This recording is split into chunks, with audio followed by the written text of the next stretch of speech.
نجاست کی تعریف یہ ہے عین مستقذرۃ شرعا، عین مستقذرۃ شرعا کہ نجاست کہتے ہیں ہر گندی اور ناپاک چیز کو.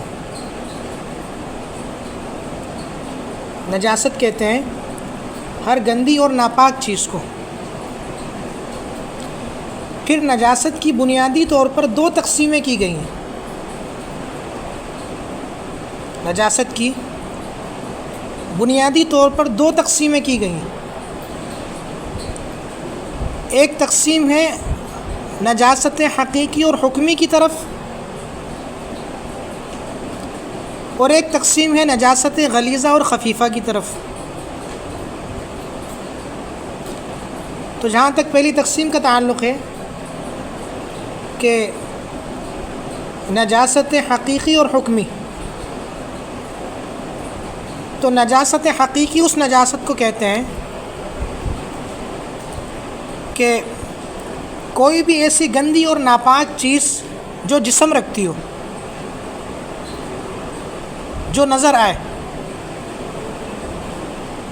مثلاً پیشاب ہے اور گوبر ہے، پیپ ہے، خون ہے، یہ سب نجاست حقیقی کہلاتی ہیں. اور نجاست حکمی اسے کہتے ہیں کہ ایسی حالت کہ جس میں انسان عبادات کو انجام نہ دے سکتا ہو. مثلا انسان حالت جنابت کے اندر ہے، اسی طریقے سے خاتون ہے تو وہ حیض اور نفاس کی حالت میں ہے، تو اس سے جو نجاست لگی ہوئی ہے وہ نجاست حقیقی نہیں ہے. وہ ایسی نجاست نہیں ہے جو نظر آتی ہو، جس نجاست کا کوئی جسم ہو، بلکہ حکمی نجاست ہے کہ یہ جنابت کی حالت میں ہے یا حیض و نفاس کی حالت میں. اسی طریقے سے نجاست کی دوسری تقسیم کی جاتی ہے غلیظہ اور خفیفہ کی طرف. غلیظہ اور خفیفہ کی طرف. پھر نجاست غلیظہ اس کو کہتے ہیں کہ آسان لفظوں میں کہیں کہ بڑی نجاست. ایسی نجاست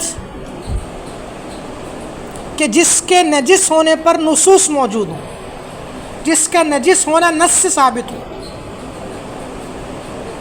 اور اس میں کسی کا کوئی اختلاف نہ ہو، کوئی فقیہ اس میں اختلاف نہ کرتا ہو، کوئی یہ نہ کہتا ہو کہ یہ نجاست نہیں ہے. فقہاء نے تعریف کی ہے نا، ما ورد بنجاستها نص ولم يرد بطہارتها نص،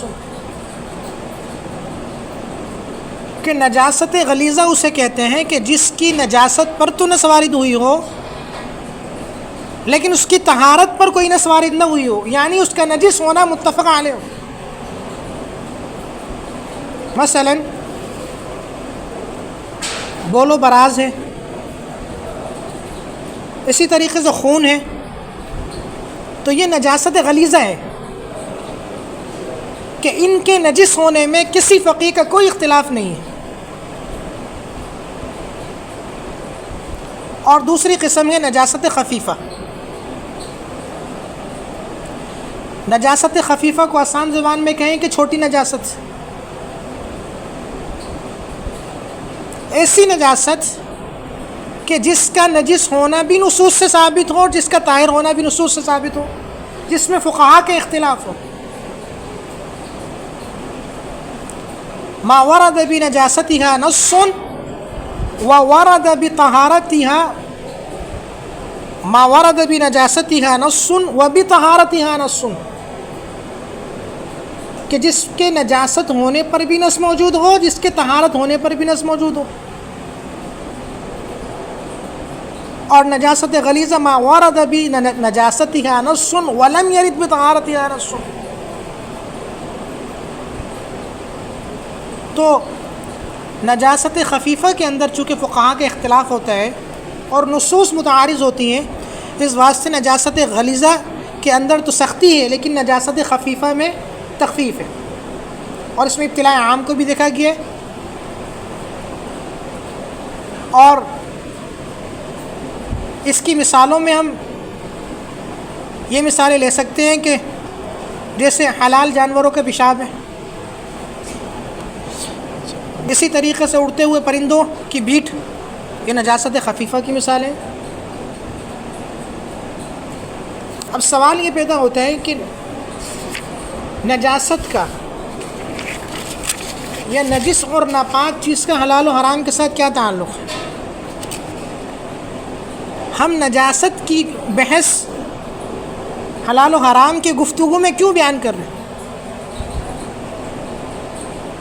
تو کچھ نکات میں آپ کو یہ بتانا چاہوں گا کہ نجاست اور ناپاک چیز کا حلال و حرام کے ساتھ کیا تعلق ہے۔ تو پہلا نقطہ تو یہ ہے کہ جو چیز بھی نجس اور ناپاک ہوگی وہ یقیناً حرام بھی ہوگی۔ جو چیز نجس اور ناپاک ہوگی وہ یقیناً حرام بھی ہوگی۔ ایسا نہیں ہو سکتا کہ کوئی چیز نجس تو ہو اور وہ حلال ہو، اور جو چیز پاک ہوگی ضروری نہیں ہے کہ وہ حلال بھی ہو۔ جیسے سمندری جانور ہیں، مچھلی کے علاوہ وہ پاک تو ہیں لیکن حلال نہیں ہے۔ کیڑے مکوڑے ہیں، وہ پاک تو ہیں لیکن حلال نہیں ہے۔ اسی طریقے سے دوسرا نقطہ یہ ہے کہ خالص نجس چیز یا نجس اور غیر نجس کا مرکب، یعنی پاک اور ناپاک کا مکسچر، اس کا داخلی استعمال جائز نہیں، یعنی اس کا انٹرنل یوز جو ہے وہ جائز نہیں۔ خالص نجس چیز کی مثال تو یہ لے لیں کہ خون کا پینا یہ جائز نہیں ہے، اور مکسچر کی مثال یہ لے لیں کہ اگر کسی ناپاک پانی کے ساتھ آٹا گوندھا جائے تو پانی ناپاک ہے، آٹا پاک ہے، اور آٹا اگر ناپاک پانی کے ساتھ گوندھا گیا تو اس آٹے کا کھانا جائز نہیں ہوگا۔ تیسرا نقطہ یہ ہے کہ خالص نجس چیز اس کا خارجی استعمال بھی جائز نہیں، ایکسٹرنل یوز بھی اس کا جائز نہیں۔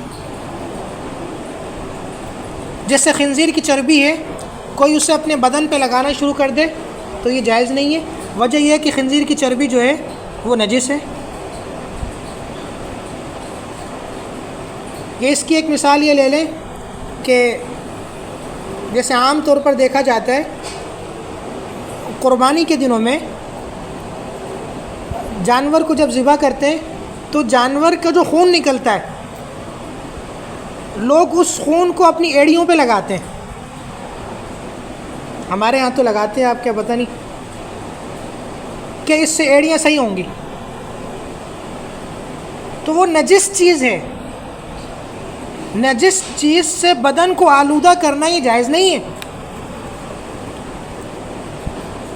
اگر کوئی اور طریقہ ممکن ہے اپنی جلد کو صحیح کرنے کا تو کسی بھی نجس چیز کو خارجی بدن پہ استعمال کرنا جائز نہیں ہے۔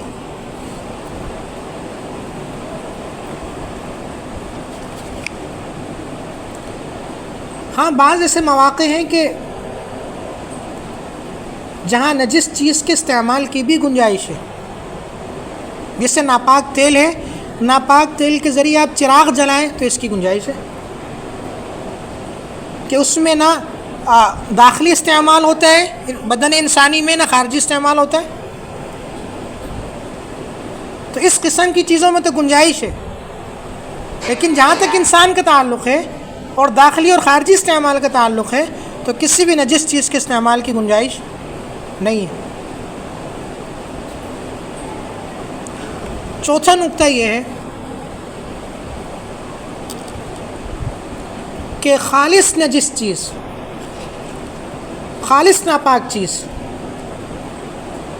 کو جانوروں کو کھلانا بھی جائز نہیں. کوئی خالص ناپاک چیز جانور کو کھلائے، مثلا جانوروں کو خون پلا دے، خون نجس ہے. خنزیر کا گوشت کھلا دے، خنزیر نجس ہے.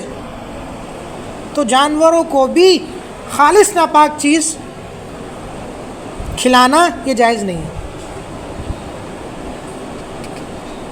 ہاں ناپاک اور پاک کا مکسچر، یا کہیں کہ نجس اور غیر نجس کا مرکب، اسے اگر جانوروں کو کھلایا جائے تو فقہاء نے گنجائش لکھی ہے. لیکن خالص نجس چیز جانوروں کو کھلانا اس کی بھی گنجائش نہیں. اسی طریقے سے پانچواں نقطہ یہ ہے کہ جو چیز بھی خالص نجس ہوگی وہ شرعاً مال نہیں ہے، اس واسطے اس کی خرید و فروخت بھی جائز نہیں ہے. جیسے خون ہے، خون خالص نجس چیز ہے، اس واسطے خون کی خرید و فروخت جائز نہیں ہے. پیشاب ہے، گوبر ہے اور دیگر چیزیں جو خالصتاً نجس ہیں ان کی خرید و فروخت جائز نہیں ہے. چھٹا نقطہ یہ ہے کہ نجس اور غیر نجس کا اگر مرکب ہو، پاک اور ناپاک کا اگر مرکب ہو تو اس کی خرید و فروخت جائز ہے. ہاں حلال نہیں ہے وہ الگ بات ہے، لیکن خرید و فروخت بہرحال جائز ہوگی. کہ گوبر کے ساتھ مٹی مل جائے تو گوبر ناپاک مٹی پاک، تو اس مجموعے کی خرید و فروخت یہ جائز ہے. جیسا کہ کھاد کی خرید و فروخت ہوتی ہے، اس میں بھی یہی کیفیت ہے کہ اس کے ساتھ مٹی ملی ہوئی ہوتی ہے یا کوئی اور چیز ملی ہوئی ہوتی ہے جس کی وجہ سے یہ مرکب کے ضمن میں آ کر کے خرید و فروخت جائز ہو جاتی ہے. اور ساتواں نقطہ یہ ہے اس بات پر کہ نجس اور ناپاک چیز کا حلال و حرام کے ساتھ کیا تعلق ہے، اس بات پر میں نکات عرض کر رہا ہوں. ساتواں نقطہ یہ ہے کہ اگر کوئی چیز خالصتاً ناپاک ہو اور خالصتاً نجس ہو تو اس کو پاک کرنے کا صرف ایک طریقہ ہے، اور وہ ہے استحالہ، جس سے ہم کہتے ہیں کہ انقلاب ماہیت یا تبدیل ماہیت، چینج آف نیچر. اور اگر پاک اور ناپاک کا مرکب ہو تو اس کے پاک کرنے کے بہت سے طریقے ہو سکتے ہیں. آپ نے اس کی مثالیں پڑھی بھی ہوں گی. مثلا گندم کے ڈھیر میں کسی نے پیشاب کر دیا تو اتنے حصے کو اگر الگ کر لیا جائے تو ڈھیر پاک ہو جائے گا. اور اگر یہ معلوم نہ ہو کہ کس جگہ پیشاب کیا ہے تو کسی بھی جگہ سے اتنا حصہ اگر الگ کر دیا جائے تو پاک ہو جائے گا. تو بہت سے طریقے ہیں پاک اور ناپاک چیز کے مکسچر کو پاک کرنے کے. لیکن اگر کوئی چیز خالصتاً ناپاک ہے، خالصتاً نجس ہے، تو اس کی پاکی کا صرف ایک طریقہ ہے، وہ استحالہ، انقلاب ماہیت.